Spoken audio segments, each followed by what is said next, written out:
Hello listener, मैं हूँ miss अनमो। आपका स्वागत है जस्ट इमेजिन ऑडियो पे। वैसे कैसे हैं आप? लगता है ठीक ही होंगे। हम आ गए हैं हेट यू के थर्ड पार्ट को लेके। आई होप आपको ये स्टोरी यहाँ तक पसंद आई। तो ज़्यादा देर ना करते हुए चलिए शुरू करते हैं। पिछले पार्ट में हमने देखा था आयुष सिड को किस करता है, जिस वजह से सिड सेड्यूस हो जाता है एंड वो दोनों इंटीमेट होते हैं एक दूसरे का साथ। उस वक्त जो है आयुष नशे में होने की वजह से बेहोश हो गया था और सिड भी बहुत ज़्यादा नशे में था। इसी वजह से उसे समझ में नहीं आया कि क्या कर रहा है वो। और सुबह उठने के बाद जो है आयुष की तबीयत खराब हो गई थी और सिड उसका ध्यान रख रहा था और नेक्स्ट डे तक उसकी तबीयत थोड़ी सी ठीक हो गई थी।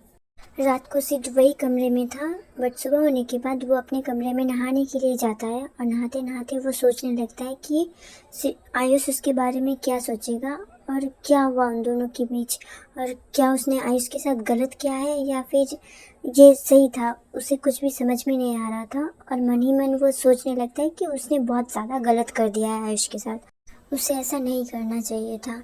फिर उसका नहाना कंप्लीट हो जाता है, फिर वो आयुष के कमरे में जाता है और किसी मेड को उसने आने के लिए मना किया था, मतलब कोई भी अलाउड नहीं था उसके कमरे में। फिर भी वो एक मेड को बुलाता है और गर्म पानी रेडी करने के लिए बोलता है आयुष के लिए। उसके बाद जब गर्म पानी आ जाता है वो पानी खुद ही लेकर जाता है आयुष के पास और जो बेड साइड टेबल होता है उस पर रखता है और एक टॉवल लाने के लिए भी बोलता है मेड को। फिर मेड टॉवल भी लाती है। उसके बाद जो है सिड कपड़े खोलने लगता है आयुष के और उसे काफ़ी ज़्यादा गिल्टी महसूस हो रहा था। उसकी बॉडी जितना वो एक्सपोज हो रही थी उसके सामने उतना ज़्यादा गिल्ट में डूबता जा रहा था वो कि उसने उसके साथ ऐसा किया है, उसकी वजह से ही ऐसा हो रहा है। सिड को बाइट के साथ साथ खरोचने के भी निशान दिख रहे थे जो आयुष ने खुद ही खरोचा था खुद को नहाते वक्त। सिड को और भी ज़्यादा गिल्ट महसूस होने लगता है क्योंकि सिड ने उसके साथ जो कुछ भी किया इस वजह से आयुष ने खुद को भी चोट पहुंचाई थी। आयुष के बगल में बैठ जाता है सिड। फिर वो टॉवल को गीला करने लगता है पानी से। उसके बाद उसे पानी निचोड़ता है, फिर हल्के हल्के से उसकी फेस एरिया को साफ करने लगता है। फेस एरिया हो जाता है, उसके बाद उसके चेस्ट एरिया को साफ करने लगता है। धीरे धीरे उसकी पूरी बॉडी साफ करने लगता है, बट फिर भी तभी तक नहीं हुआ था, बेली एरिया को कर रहा था वो। तभी जो है आयुष की होश आ जाती है आयुष को। ये देख के काफ़ी ज़्यादा झटका लगता है, अचानक से उठ जाता है, फिर कंबल को अपनी तरफ खींच के खुद को कवर करने लगता है और काफ़ी ज़्यादा डरने लगता है सिड से। ये देख के सिड बोलता है तुम ऐसा रिएक्ट मत करो प्लीज़, तुम मेरी बात को समझो, मैं तुम्हारे साथ वैसा नहीं करना चाहता था। आयुष बोलता है पता है मैंने पहल की थी, बट फिर भी प्लीज़ मेरे आंखों के सामने से आप चले जाइए, मुझे काफ़ी अनकम्फर्टेबल फील हो रहा है। ये सुनकर सिड वहाँ से चला जाता है। सिड बोलता है प्लीज़ मेरी बात को समझो, पूरा बात सुनो मेरा, उसके बाद कुछ भी डिसाइड करना। आयुष बोलता है मुझे पता है मैंने पहल की थी, बट मैं नशे में था और आप ऐसे फ़ायदा नहीं उठा सकते किसी नशे में होते हुए। किसी के साथ ऐसा कैसे कर सकते हैं आप एक रेपिस्ट हैं। ये बोलकर वो बहुत ज़ोर से चिल्लाता है और बोलता है चले जाइए यहाँ से, मेरे आंखों से दूर चले जाइए। ये सुनकर सिड की आंखों में जो गिल्ट था वो गुस्से में बदल जाती है और वो चला जाता है वहाँ से और वो अपने कमरे में जाकर तोड़फोड़ करने लगता है। पूरे कमरे को तहस नहस करने के बाद वो अपने बेड पे आके बैठ जाता है और बिड़बिड़ाने लगता है कि मैं रेपिस्ट हूँ तो वो क्या है, उसने भी तो मेरी बहन के साथ ऐसा ही किया था।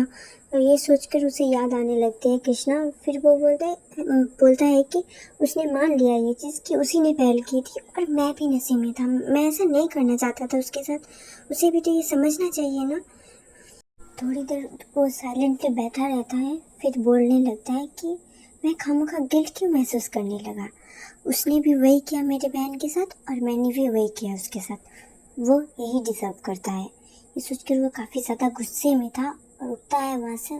फिर वो आयुष के कमरे की तरफ जाने लगता है। दूसरी तरफ हम देखते हैं आयुष को जो अभी तक कंबल को ऐसे ही अकड़े हुआ था, मतलब उसे पकड़ के खुद को कवर कर रखा था और वो मन में सोचने लगता है कि क्या इसीलिए इसने मुझे यहाँ पर इतने दिनों तक रखा, ये ये कैसे कर सकता है, इसकी खुद की बीवी थी और बच्ची भी एक, वो अपने ही घर में मुझे उठा के लेके आने के बाद ऐसा कर रहा है और उसी ने मुझे शराब पिलाई थी कल, और वो कैसा सब बातें कर रहा था जैसे कि वो उसकी नहीं मेरी बेबी है और प्रीति उसकी नहीं मेरी बेटी है।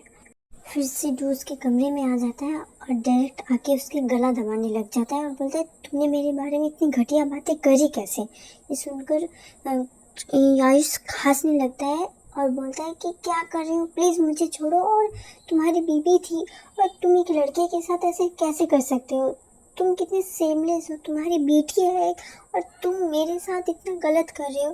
भले मैं एक लड़का हूँ, अगर कोई लड़की होती उसकी तो पूरी ज़िंदगी बर्बाद हो जाती। इवन तुमने मेरी ज़िंदगी बर्बाद कर दी है। 3 साल से मुझे यहाँ पर ला के रखा और उसके बाद ये सब कर रहे हो तुम मेरे साथ। सिड बोलता है आज तुम्हें बहुत फिक्र हो रही है प्रीति और उसकी माँ की। उस दिन कहाँ गई थी तुम्हारी फिक्र जब वो मर रही थी। ये बोल के और भी ज़्यादा टाइटली ग्रैब कर लेता है उसकी नेक को और बोलता है कि तुमने तो उसे अधमरा करके छोड़ दिया था और रास्ते में मैंने उसे उठाया रास्ते से, उसके बाद हॉस्पिटल ले जाते ही उसकी मौत हो गई। तब कहाँ थे तुम। ये सुनकर आयुष बोलने की कोशिश कर रहा था कि मैंने कुछ नहीं किया और उसके हाथ को वो छुड़वाने की कोशिश कर रहा था और जोर जोर से खांस रहा था। थोड़ी देर बाद आयुष को छोड़ देता है सिड और आयुष बोलता है कि मैंने किसको मारा, मैं क्यों मारूंगा प्रीति की माँ को, वो कितनी क्यूट है, इनोसेंट सी है, उसकी माँ भी बहुत अच्छी होगी, वो बच्ची कितनी अच्छी है, उसकी माँ भी उतनी ही अच्छी होगी, मैं क्यों मारूंगा और मैं मारूंगा ही क्यों किसी औरत को। ये बोलकर वो और भी ज़्यादा खांसने लगता है और बोलता है कि तुम क्या इसी वजह से मुझे उठा कर लेके आए हो ताकि मुझे सज़ा दे सको अपनी वाइफ की डेथ का। तो सुन लो मेरी बात ध्यान से, मैंने किसी औरत को नहीं मारा आज तक और 5 साल से मेरी खुद की बेबी नहीं मिल रही मुझे, लगभग 6 साल हो गए शायद से, 5 साल भी नहीं। मुझे तो ये भी याद नहीं है कि मैं कितने दिनों से उन्हें ढूंढ रहा था, रास्ते में भटक रहा था, तो मुझे यहाँ पर उठा के ले आए, उसके बाद ही मैं अच्छे से सब कुछ सोच समझ पा रहा हूँ। तब मेरी हालत बहुत ज़्यादा ख़राब हो गई थी, शायद तुम मुझे उठा के ना ले आते तो मैं मर जाता किसी दिन उसी रास्ते पे, शायद से एक्सीडेंट या फिर भूख के मारे। आयुष और भी ज़्यादा ज़ोर ज़ोर से खांसने लगता है और थोड़े थोड़े करके उसकी आंखें बंद होने लगती हैं और सिड की आंखों के सामने ही आयुष बेहोश हो जाता है। ये देखकर सिड काफ़ी ज़्यादा परेशान होने लगता है और उसके गालों को थपथपा के उसे उठाने की कोशिश कर रहा था वो। फिर सिड आयुष को उठाने के लिए उसके चेस्ट पे प्रेस करने लगता है। कई बार प्रेस करने के बाद भी जब आयुष को होश नहीं आता तो वो माउथ टू माउथ उसे सीपीआर देने लगता है। फिर भी उसे होश नहीं आता। थोड़ी देर और वो करने लगता है, मतलब 2-3 बार करता है, उसके बाद थोड़ा थोड़ा उसे होश आने लगता है और होश आते ही वो खुद से दूर धक्का दे देता है सिड को।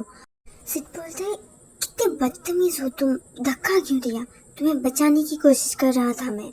ये सुनकर आयुष बोलता है मर ही जाता तो ही अच्छा होता, किसी के खून के इल्ज़ाम तुम दे रहे हो मुझे, और उसके ऊपर से तुमने मुझे मारने की कोशिश की और कल रात को तुमने जो कुछ भी किया मेरे साथ, उसके बाद मुझे ज़िंदा ही नहीं रहना है।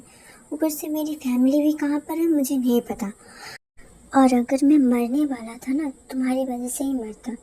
और कौन है प्रीति की माँ, प्लीज़ मुझे थोड़ा खुल के बताओ तुम कहना क्या चाहते हो, क्योंकि तुम वैसे ही किसी लेडी की डेथ के इल्ज़ाम मेरे ऊपर नहीं लगा सकते। ये सुनकर सिड बोल रहा है उसने खुद मुझे बोला था कि तुमने उसकी जान लेने की कोशिश की। क्या बोला था उस लेडी ने, आयुष पूछता है सिड से। सिड बोलता है उसने तुम्हारा नाम लिया था जब मैंने उसे पूछा था कि तुम्हारे साथ ये सब किसने किया। ये सुनकर आयुष बोलता है तुम मेरा दिमाग खराब कर रहे हो, सीधा सीधा बोलो कौन है वो लेडी और मैं क्यों ही मारने की कोशिश करूँगा उसे। मैं अपनी फैमिली के साथ एक हैप्पी लाइफ जी रहा था, मेरी वाइफ थी, मेरी एक डॉटर थी, पता नहीं वो दोनों कहाँ चले गए। पता है उस दिन मेरी मैरिज एनिवर्सरी थी, कितना खुश थे हम। उसके बाद जब शाम को घर आया काम से, फिर वो दोनों मुझे मिले ही नहीं और ढूंढने के लिए बाहर निकला तो वो फिर भी नहीं मिले। उसके बाद तुमने मुझे उठाकर यहाँ पर ले आए और उसके बाद तुम्हें पता ही सब कुछ। ये सुनने के बाद गुस्से में आयुष की कॉलर को पकड़ लेता है और उसे बोलता है झूठ बोलना बंद करो। ये सुनकर आयुष बहुत ही कामली बोलता है कि मैं झूठ नहीं बोल रहा हूँ, तुम्हें शायद कुछ गलतफहमी हो रही है और प्लीज़ मुझे यहाँ से जाने दो।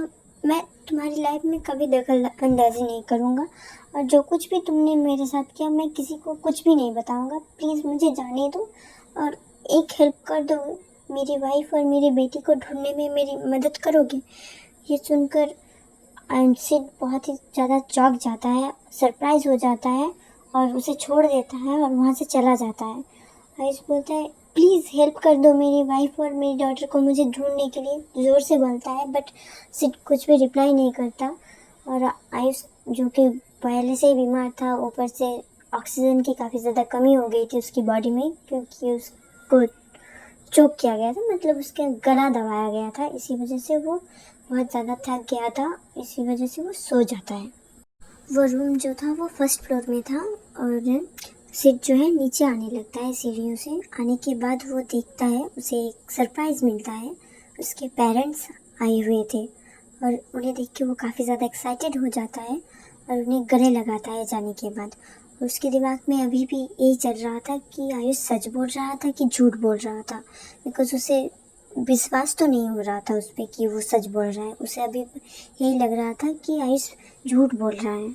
मेड्स उनके लिए नाश्ता वगैरह लाते हैं, फिर वो खाने लगते हैं। वो सिड ये सब के बारे में अपने पेरेंट्स को बताता है, बट वो रात वाली इंसिडेंट को नहीं बताता है। ये बताता है कि सिड को बुखार आ गया है और बुखार जब उसकी ठीक हुई उसके बाद वो ऐसे ऐसे बोल रहा है कि उसने किसी की मर्डर नहीं की।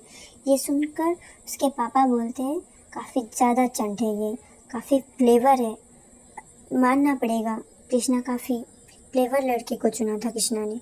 ये सुनकर उसकी माँ बोलती है हाँ, उसी क्लेवरनेस ने उसकी जान ले ली, राइट। ये सुनकर उसके पापा बोलते हैं कि आई एम श्योर कि ये झूठ बोल रहा है। उसकी माँ भी बोलती है मुझे भी यही लगता है कि झूठ बोल रहा है। ये सुनकर सिड बोलता है क्या इन्वेस्टिगेशन करना चाहिए इस बात की। ये सुनकर उसकी माँ बोलती है ठीक है, तुम चाहते हो तो कर लो, क्योंकि हमें तो पक्का यकीन है कि उसी ने किया है। अगर ऐसा नहीं होता तो कृष्णा उसका नाम क्यों लेती, वो तो किसी और का भी नाम ले सकती थी। थोड़ी देर बीत जाता है, ऐसे खाना खाना हो जाता है उनका। उसके बाद जो है सिड की माँ वो पूछने लगती है सिड को कभी उस लड़के ने भागने की कोशिश नहीं करी क्या यहाँ से। सिड बोलता है किया था, 2-3 बार कोशिश किया था यहाँ से जाने का, बट हर बार पकड़ा जाता था और पकड़ा जाने के बाद उसे बेसमेंट में लॉक करके शॉक ट्रीटमेंट मिलता था। उसके बाद उसने छोड़ दिया जाना। पिछले 2 साल से उसने एक बार भी कोशिश नहीं करी। ऊपर से प्रीति कुछ ज़्यादा ही अटैच हो गई है उसके साथ। ये सुनकर उसकी माँ बोलती है गलती शायद हमारी ही है, हमें लेके जाना चाहिए था उसे हमारे साथ। हमें क्या पता था कि इतनी जल्दी मिल जाएगी, और ऊपर से घर में रहना ही अच्छा होगा। अगर बाहर रहती तो बार बार आना जाना ट्रैवलिंग की वजह से प्रॉब्लम हो सकती थी, इसीलिए हम लेके नहीं गए उसे। और यहाँ पर वो उसी बाप के साथ वो अटैच हो रही है जिस बाप ने उसकी माँ को मार डाला। ये सुनकर जो है सिड बोलता है हाँ आप सही कह रहे हो, पर मैंने बहुत कोशिश करी उन दोनों को डिटैच करने की, मतलब उन दोनों के बीच अटैचमेंट को ख़त्म करने की। इसीलिए जो है प्रीति को बहुत सारे स्कूल्स में मैंने डाल दिया है। नॉर्मल स्कूल तो है ही, swimming school, dancing school, singing school, music school, बहुत सारे स्कूल्स में ऐसे डाल दिए हैं। इसी वजह से उसे टाइम ही नहीं मिलता आयुष के साथ बात करने की। फिर 2 दिन बीत जाता है वैसे ही, मतलब जो है आयुष की तबीयत अभी भी ठीक नहीं हुई थी, बस वो होश में आ गया था। 2 दिन तक उसका बेड रेस्ट होता है। उसके बाद सिड की माँ उसे बुलाती है, मतलब किसी मेड को ले आने के लिए बोलती है। वहाँ पर सभी थे, सिड के माँ, पापा और सिड खुद भी था और आयुष भी था। प्रीति नहीं थी वहाँ पर, और मेड जो थे वो चले गए थे, वो एक कमरे में थे। और उसके बाद उसकी माँ जो है इधर से उधर चलने लगती है और बोलती है इसे मार दिया जाए कि छोड़ दिया जाए, और काफ़ी गुस्से में बोल रही थी ये। और ये सुनकर आयुष को कुछ भी समझ में नहीं आ रहा था और वो सिड से पूछने लगता है कि कौन है ये लोग और तुम प्लीज़ क्यों छोड़ नहीं क्यों देते मुझे क्यों रख रखा है यहाँ पर, मुझे नहीं रहना यहाँ पर। ये सुनकर सिड की माँ को जो है काफ़ी ज़्यादा गुस्सा होने लगता है और वो आयुष को चिन को पकड़ता है और उसे बोलती है कि तुम्हें क्या लगता है कि हम फोकट में यहाँ पर बैठे हैं, लोगों को किडनैप करके उन्हें घर के काम करवाते हैं? ये सुनकर सिड काफ़ी डर जाता है। काफ़ी ज़्यादा स्कैरी लुक दे रही थी उसकी सासू माँ उसे, और ये देखकर वो डरने लगता है और उसकी माँ उसे छोड़ देती है। फिर उसकी माँ दूसरी तरफ मुड़ जाती है और बोलती है, जैसी करनी वैसी बननी, जैसे तुमने हमारी बच्ची के साथ किया था अब तुम्हारे साथ वही होगा। ये सुनकर वो ये बोलकर जो है उसकी माँ सिड की तरफ देखती है और बोलती है कि तुम्हें लड़के पसंद है ना बेटा? ये सुनकर सिड बोलता है, हाँ आपको पता तो है कि मुझे लड़के पसंद है, लड़कियों की इंटरेस्ट नहीं है मुझे। ये सुनकर आयुष काफ़ी ज़्यादा शॉक हो जाता है और सिड की तरफ एक अजीब नज़रों से देखने लगता है और बोलता है कि इसकी बेटी कहाँ से आई और उस कमरे में कौन सी औरत है। और वो काफ़ी ज़्यादा डरने लगती है इस फैमिली से, बिकॉज़ उसके पेरेंट्स काफ़ी ज़्यादा स्कैरी थे उसके लिए। फर्स्ट टाइम जब भी मिल रहे थे ऐसे मिलेंगे कि एक डार्क कमरे में बंद कर कर से धमकियाँ देंगे कोई, तो उसमें प्यार थोड़ी आएगा, डर ही लगेगा ना। जो भी बातें आयुष बोल रहा था वो मन में बोल रहा था और मन में ये भी बोलता है कि प्रीति को छोड़ के इस फैमिली में कोई नॉर्मल नहीं है क्या? इसके ये आदमी सिड ये गे है और इतने दिनों से मैं ऐसे ही रह रहा था इसके साथ और इसने मेरे साथ कर दिया गलत, और अभी ये क्या चाहती है ये औरत? उसके बाद फिर सिड की माँ बोलती है कि तुम्हारा तो किसी के साथ रिलेशनशिप नहीं है, तो आज से तुम इसके साथ खेलोगे, ये है तुम्हारा खिलौना। ये बोलकर आयुष की तरफ देखने लगती है और आयुष काफ़ी ज़्यादा डरने लगता है, डर के नीचे गिर जाता है और बोलता है कि क्या बोल रहे हैं आप? इसे लड़के पसंद है और आप मुझे इसे कैसे दे सकती हैं? आप होती कौन है मुझे इसे देने वाली? ये सुनकर काफ़ी गुस्से में देखने लगती है सिड की माँ और बोलती है, क्यों नहीं दे सकते? जैसे तुमने किया था मेरी बेटी के साथ अब वही होगा तुम्हारे साथ। तुम्हारी बेटी के साथ मैं ये नहीं कर सकती क्योंकि उसमें कृष्णा का खून दौड़ रहा है, वरना आज तुम्हारी बेटी तुम्हारी जगह होती। ये सुनकर आयुष बोलता है, मेरी बेटी जिंदा है? आपको पता है कहाँ पर है? प्लीज़ मुझे बताइए ना, कहाँ पर है मेरी बेटी? मैं ढूंढ रहा हूँ उसे पर मिल नहीं रही है, ना ही मेरी बेबी मिल रही ना ही बेटी मिल रही है। ये सुनकर उसकी माँ बोलती है कि काफ़ी अच्छी एक्टिंग कर लेते हो तुम, काफ़ी अच्छी एक्टिंग है, फिर भी काम नहीं आई कोई, मुझे पता है कि तुम झूठ बोल रहे हो। फिर आयुष को रियलाइज़ होता है कि क्या बोल रही है ये औरत उसकी बेटी के बारे में। ये सुनकर वो काफ़ी ज़्यादा गुस्से में आ जाता है और बोलता है, आपकी हिम्मत कैसे हुई मेरी बेटी के बारे में ऐसा बोलते हुए? आपकी बेटी नहीं है क्या? आपकी बेटी के साथ मैंने तो कुछ नहीं किया, मुझे पता है, मैंने आज तक किसी दूसरी औरत की तरफ आँख उठा कर कि नहीं देखा है अपनी बेबी के अलावा। और ये कल बोल रहा था कि मैंने उसे मारा है, मैंने किसी औरत के साथ कुछ भी नहीं किया है ऐसा, और ना ही ऐसा कुछ काम किया जिस वजह से कोई सुसाइड कर ले। और आप लोग फालतू में मेरे ऊपर इल्ज़ाम लगा रहे हो और मेरी फैमिली नहीं मिल रही मुझे। 6 साल हो गए मैं उन्हें ढूंढ नहीं पा रहा हूँ और आप लोग बस ऐसे ही मुझ पर इल्ज़ाम लगाते रहिए। ये बोल के वो काफ़ी ज़्यादा रोने लगता है और बोलता है, प्लीज़ मेरी फैमिली को वापस ला दीजिए मेरे पास, मैं ऐसे नहीं रह सकता। मैं 6 साल से एक बदतर से बदतर ज़िंदगी जी रहा हूँ, एकदम नरक जैसी मेरी ज़िंदगी हो गई है। फिर भी ये नरक मैं पूरी ज़िंदगी के लिए सह सकता हूँ, आप जितना टॉर्चर करना चाहिए कर लेना, बट प्लीज़ मेरी बीबी और मेरी बेटी मुझे ढूंढ के दे दीजिए प्लीज़। ये बोलकर हाथ जोड़ने लगता है उनकी तरफ और बोलता है, प्लीज़ बता दीजिए। और थोड़ी देर ऐसा ही करता है, अपने घुटनों में आ जाता है और हाथ जोड़ के उन्हें रिक्वेस्ट करने लगता है और उसकी माँ के हाथ को पकड़ लेता है और बोलता है, प्लीज़ आंटी प्लीज़, मैं रिक्वेस्ट कर रहा हूँ, अगर आप चाहिए ना तो मेरी जान ले लीजिएगा प्लीज़, अगर आप मांगेंगी तो मैं अपनी जान भी देने के लिए रेडी हूँ, बट मेरी फैमिली मुझे वापस कर दीजिए। ये बोल के काफ़ी ज़्यादा रोने लगता है और थोड़ी देर बाद वो बेहोश हो जाता है वहीं पर।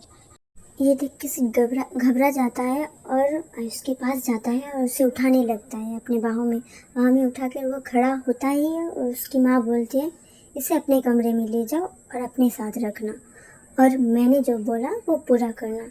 अब इसे भी तो पता चले कि अगर कोई ज़ोर ज़बरदस्ती करता है तो कैसा लगता है। सिड हाँ बोल देता है। उसके बाद वो आयुष के कमरे में ना ले जाकर खुद के कमरे में ले जाता है उसे। फिर वो दोनों कमरे में अकेले बचते हैं, सिड के पेरेंट्स, और वो एक दूसरे के साथ बातें करने लगते हैं। सिड की माँ बोलती है, क्या आपको सच में लगता है कि ये बेकसूर है?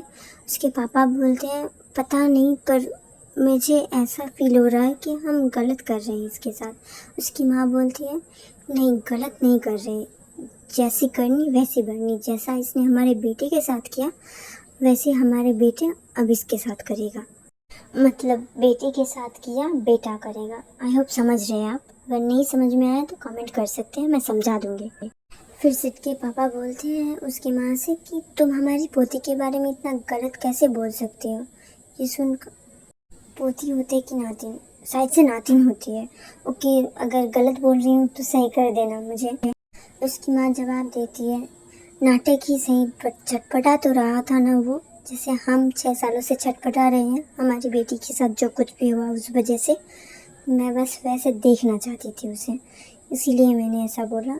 मैं तो सोच भी नहीं सकती कि हमारे प्रीति के साथ कोई ऐसा करे। अगर करेगा ना तो इसकी तरह 6 साल तक जिंदा नहीं रखूँगी मैं उसे ऑन द स्पॉट मार डालूँगी। अगर मुझे फांसी भी हो जाए ना फिर भी नहीं छोड़ूँगी। ये तो बस जिंदा है इसी वजह से क्योंकि कृष्ण ने कभी इससे प्यार किया था। ये भाग्य है इसका कि ये कभी क्रिस के लवर था। अगर नहीं होता ना, अगर प्रीति का बाप नहीं होता ये और क्रिस का लवर नहीं होता ये, तो कब का मार देती इसे। उसके पापा उसकी माँ से बोलते हैं, इतना ज़्यादा गुस्सा करना तुम्हारी सेहत के लिए अच्छी नहीं है, तुम चलो यहाँ से। उसके बाद उसे पकड़ के ले जाने लगते हैं और वो जाते जाते देखते हैं आयुष बेहोश था और सिड फ़ोन में बात कर रहा था उसके जो है डॉक्टर अंकल के साथ कि वो बेहोश हो गया है डर की वजह से, तो क्या करना चाहिए। ये देखकर उसकी माँ कुछ भी नहीं बोलती, बिकॉज होश में लाना ज़रूरी था, इसको मार तो नहीं सकती थी ना। थोड़ी देर बाद का सीन देखते हैं हम, जहाँ पर वो डॉक्टर अंकल जा रहे होते हैं और बोलते हैं कि ख्याल रखना इसका, वरना तबीयत और भी ज़्यादा बिगड़ सकती है। ये काफ़ी ज़्यादा मेंटल ट्रॉमा से गुजर रहा है शायद से, थोड़ा सा मेंटली इसका ध्यान रखना और फिज़िकली भी, क्योंकि ये दोनों तरीके से काफ़ी ज़्यादा वीक हो गया है। उसके बाद वो चले जाते हैं और प्रेस्क्रिप्शन सिड के हाथ में दे जाते हैं। फिर वो किसी को दवा लाने के लिए बोल देते हैं। फिर वो दवाई लाने के लिए एक आदमी चला जाता है वहाँ से। फिर वो अपने माँ पापा के साथ बात करने के लिए चला जाता है। सिड उनके कमरे में नॉक करता है। फिर उसके बाद उसकी माँ बोलती है, हाँ अंदर आ जाओ। फिर सिड अंदर जाता है। कमरे के अंदर जाते ही सिड को पूछने लगती है उसकी माँ कि इतने सालों से एक साथ रह रहे हो, इसी वजह से क्या उसकी तरफ तुम्हारी फीलिंग्स बनने लग गई है। ये सुनकर सिड नाम में अपना सर हिलाने लगता है और बोलता है, ऐसी बात नहीं है, उसकी तबीयत खराब है, हम मर थोड़ी ना सकते हैं उसे, इसी वजह से डॉक्टर को दिखाया। ये सुनकर वो बोलती है कि फैमिली डॉक्टर को बुलाने की क्या ज़रूरत थी, तुम किसी रोड साइड डॉक्टर को भी बुला सकते थे। ये सुनकर सिड बोलता है, वो हमारे घर आएगा, एक रेपुटेशन है हमारी, अगर कोई सड़क छाप डॉक्टर आएगा तो रेपुटेशन ख़राब नहीं हो जाएगी। इस आंसर से उसकी माँ सेटिस्फाई होती है और उसे अपने पास बैठने के लिए बोलती है। सिड जाता है और बेड में बैठ जाता है अपनी माँ के बगल में। फिर उसकी माँ उसके कंधे पे हाथ रखती है और बोलती है कि बड़े हो चुके हो अब तुम, मुझे पूरा भरोसा है तुम पर, तुम उसके साथ वही करोगे जो उसने तुम्हारी बहन के साथ किया था। ये सुनकर सिड बोलता है, माँ क्या ये सही रहेगा? मैं उसके साथ वो सब कैसे कर सकता हूँ, वो मेरी बहन की मर्डरर है। ये सुनकर उसकी माँ बोलती है, इसी वजह से करने के लिए बोल रही हूँ मैं, वरना मैं किसी लड़के के ऐसे ज़िंदगी बर्बाद नहीं करना चाहती थी, बट उसने हमारी फैमिली की पूरी फैमिली की ज़िंदगी बर्बाद कर दी, लाइफ ख़राब कर दी है हमारी बेटी की जान ले ली तो हमारी पूरी फैमिली बिखर गई है। बचपन से हमें नहीं मिली थी, खो गई थी, इसी वजह से अनाथालय में बड़ी हुई।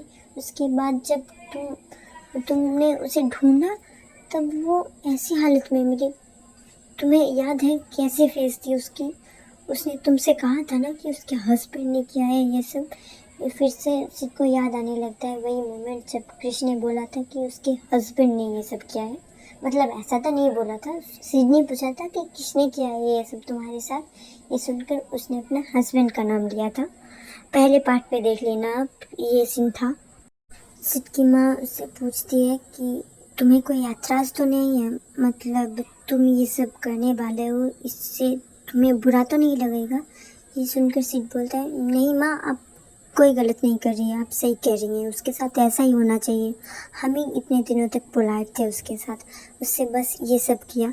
अब तो उसकी टॉर्चर की मैं लिमिट पार कर दूँगा और अब वो जानेगा कि हेल कैसा होता है।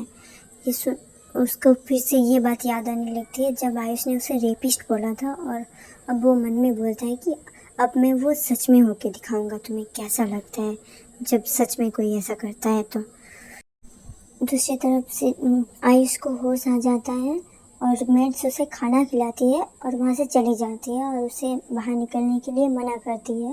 और आयुष देखने लगता है कि ये उसका कमरा नहीं है, ये कोई और ही कमरा है और ये सिड का कमरा है।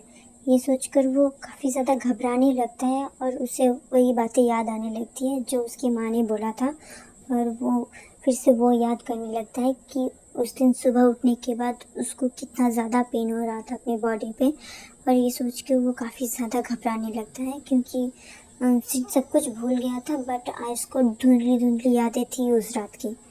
ओके, आज का पार्ट मैं यहीं पर ख़त्म करती हूँ। आई होप आप सभी अच्छे होंगे। अच्छे हो तो अच्छा कमेंट भी कर दीजिए। अगर कोई चीज़ आपको बुरी लगती है तो आप कंप्लेन कर सकते हैं कमेंट में, मैं उस चीज़ को सुधारने की कोशिश करूँगी। जैसे अभी थोड़ा सा प्रॉब्लम है, मैं स्पीड में नहीं बोल सकती, मेरी हिंदी उतनी ज़्यादा फ्लुएंट नहीं है, इसी वजह से मैं ट्राई कर रही हूँ इसकी स्पीड बढ़ाने की। थोड़ा सा एडजस्ट कर लीजिए जब तक मेरी हिंदी थोड़ा फ्लुएंट ना हो जाए। और आई एम सॉरी कि मैं ये फुलफ़िल नहीं कर पा रही हूँ। पिछले वीडियो में आप में से किसी ने बोला था कि मैं बहुत ही धीरे बोलती हूँ। मुझे टाइम की काफ़ी ज़्यादा कमी है, इसी वजह से तो मैं स्क्रिप्ट लिखने का भी टाइम नहीं मिलता मुझे। मैं ऐसे ही मन में बनाती जा रही हूँ और करते जा रही हूँ, ऐसे जो है कहानियाँ बोलते जा रही हूँ। अगर आपको पसंद आता है तो प्लीज़ लाइक कर देना। एक लाइक करने पे कुछ नहीं जाता, अगर कर देंगे तो मुझे बहुत खुशी मिलेगी और मेरा चैनल भी थोड़ा सा ग्रो कर जाएगा। और अगर मेरे वीडियोस पसंद आते हैं आपको तो प्लीज़ प्लीज़ प्लीज़ सब्सक्राइब करना, आई बेग यू प्लीज़। और रीज़न आपको पता है, इसके पहले वाले एपिसोड के आखिर में मैंने बताया था कि क्या प्रॉब्लम है मेरी लाइफ में और मैं वो सॉल्व करना चाहती हूँ अपने यूट्यूब की मदद से। अगर आपको पसंद आ रहा है तो प्लीज़ थोड़ा सा मदद कर दीजिए। आपकी बस थोड़ी सी हेल्प चाहती हूँ मैं, बहुत ज़्यादा नहीं, बस लाइक और सब्सक्राइब कर देना। और वीडियो अगर पसंद आती है तो अच्छे कमेंट कर सकते हो, अगर बुरी लगती है तो आप बुरा भी बोल सकते हो, मैं मना नहीं कर रही हूँ। सबके अपने अपने पसंद होते हैं, मेरे भी कुछ पसंद है, नापसंद है, आपको भी नापसंद हो सकता है कोई फैक्ट अगर मैं बोल रही हूँ स्टोरी में। वो नेक्स्ट वीडियो से मैं ना करने की कोशिश करूँगी, जैसे कि मैं अपनी स्पीड को बढ़ाने की कोशिश कर रही हूँ। उस वीडियो से इस वीडियो का स्पीड थोड़ा सा बढ़ा है, मतलब स्पीड इंक्रीज़ हुई है, अगर आप नोटिस करेंगे तो मैं ट्राई कर रही हूँ। और एक बात, अगर आपको BL पसंद आ रहा है तो मैं और भी BL बनाऊंगी, और अगर ये BL आपको पसंद नहीं आ रहा है तो मैं फिर से BL नहीं बनाऊंगी। इस बात को भी आप प्लीज़ कमेंट पे कॉल आउट कीजिए कि आपको BL पसंद है कि नहीं है। अगर नहीं आ रहा है तो मैं आगे से नहीं बनाऊंगी, और अगर आ रही है तो बनाऊंगी। अगर आपको BL स्ट्रेट ड्रामा से, मतलब नॉर्मल ड्रामा से अगर पसंद आता है ज़्यादा तो मैं ये बनाने की कोशिश करूँगी। और ये अगर पसंद आता है तो लाइक कर दीजिए प्लीज़ प्लीज़ प्लीज़, और कमेंट में बताइए कि कैसा हो रहा है, मतलब मैं इम्प्रूव कर रही हूँ या फिर नहीं कर रही हूँ। आप कंप्लेन कर सकती हैं, कमेंट बॉक्स इसीलिए है, मैं डीएक्टिवेट नहीं करती कभी भी। ओके, आज और कुछ भी नहीं बोलूँगी, बस थैंक यू फॉर वॉचिंग। फिर से ज़रूर आना वीडियोस देखने के लिए अगर पसंद आते हैं तो, और कंप्लेन है तो बताना। ठीक है, बाय बाय।